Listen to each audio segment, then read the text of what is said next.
வெண்பருத்தி நூலெடுத்து வாய் வெடிச்ச பூவெடுத்து நான் அணிஞ்சிட தொடுத்து வச்ச நடினமான மாலை இது.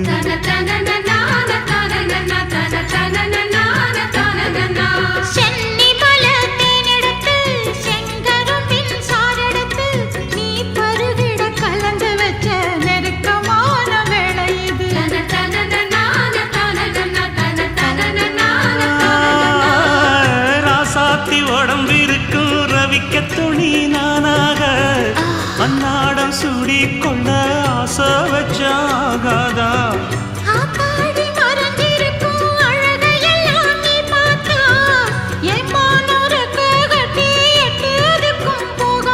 அடிச்சி சக்கரையே எட்டி நீயும் நிக்கிறியே நான் ஏங்கி ஏங்கி பார்க்கிறப்போ ராங்கி பண்ண